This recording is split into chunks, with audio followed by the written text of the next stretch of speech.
অসম জুড়ে পুরসভার কর্মীদের প্রতিবাদ, বকেয়া বেতনের দাবিতে প্রতিবাদ, দুদিনের কর্মবিরতি পুরসভার কর্মীদের। সামনেই দুর্গাপুজো, অনেকদিন ধরেই বেতন পাচ্ছেন না পুরকর্মীরা। বেতন না হলে কি করে পরিবারের জন্য পুজোর জামাকাপড় কিনবেন তারা? কেউ 6 মাস ধরে বেতন পাচ্ছেন না, আবার অনেকেই 40 মাস পর্যন্ত বেতন পাননি। যিমান আমাৰ পৌৰসভা আছে পুৰা অসমৰে আমাৰ পৌৰ কৰ্মচাৰীসকলৰ দৰমহা নাই। আজি চৰকাৰে এটা সিদ্ধান্ত গ্ৰহণ কৰিছিল 2021 চনত। এইটো গেজেট নটিফিকেশ্যনো মে' মাহতে ওলাই গৈছিল 2021 চনতে। আৰু এই আজিলৈ কাৰ্যকাৰী নোহোৱাৰ কাৰণে আমি এনেকুৱা অৱস্থাত আছোঁ, বৰ্ডৰ পৰা আমি দৰমহাটো বিচাৰিব নোৱাৰোঁ, চৰকাৰেও আমাকে দৰমহাটো ৰিলিজ কৰি দিয়া নাই। আমি আজিলৈকে এই পূজাৰ বতৰত আমাক কোনো ফাণ্ড ৰেগুলেশ্যন ফাণ্ডটো এতিয়াও ৰিলিজ কৰি দিয়া নাই। পূজাত কিবা কিনিব, জামা কাপোৰ কিনিব, সেইটো দূৰৰ কথা। আজি খোৱাৰ পইচা নাই, তেওঁ খোৱাৰ বস্তু কিনাৰে টকা নাই।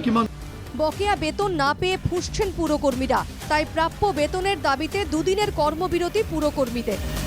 ধুবড়ী পুরসভার অফিসে কর্মীদের প্রতিবাদ, শহরে বন্ধ পানীয় জলের সরবরাহ।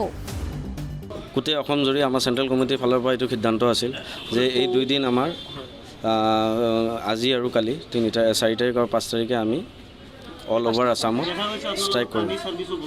শুনক, পানী ছাৰ্ভিচৰ কাৰণে আমাৰ প্ৰপাৰ্টিখিনি আছে, আমাৰ ষ্টাফ কাম কৰা নাই।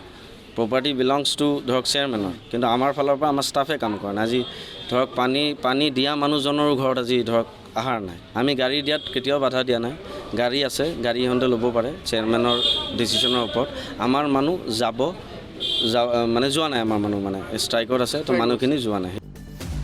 নাজিৰায়ও বিক্ষোভ পুৰকৰ্মীদেৰ। 2021 সালে সৰকাৰি নিৰ্দেশ পাওয়াৰ পৰেও চাকৰি স্থায়ীকৰণ হয়নি তাদেৰ। সেই চৰকাৰীকৰণৰ গেজেট নটিফিকেশ্যন ওলাই গৈছে, 2021 চনৰ গেজেট নটিফিকেশ্যন প্ৰকাশ হৈছে, য'ত ৰাজ্যপাল মহোদয়ৰ চহীৰ পিছত আইন প্ৰণয়ন হ'ল। আমি ভাবিলোঁ যে আমাৰ পৌৰ কৰ্মচাৰীসকলৰ এটা নিগাজী স্থাপন বা সংস্থা আহি পৰিল, আৰু আমি সকলোৱে হয়তো অসমৰ বিভিন্ন কৰ্মচাৰীৰ দৰে আমিও ন্যায্য দাবী উত্থাপন কৰাৰ পিছত আমি ন্যায্যতা প্ৰদান পাম। কিন্তু অতিকৈ দুখৰ বিষয় যে আজি আমাৰ 2021 চনৰ অসম মিউনিচিপালিটি এক্ট প্ৰণয়ন কৰাৰ পিছত আজি 3 বছৰ হ'ল, কিন্তু আমি একে পৰ্যায়তে আছোঁ। অসমৰ বিভিন্ন নগৰ চহৰ আমি পৰিষ্কাৰ কৰি আহিছোঁ।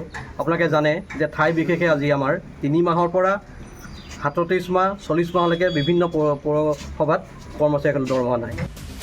বঙাইগাঁও কামপুৰেও সৰ্বাত্মক বিক্ষোভ, বকেয়া বেতন এবং চাকৰি স্থায়ীকৰণেৰ দাবি কৰ্মীদেৰ।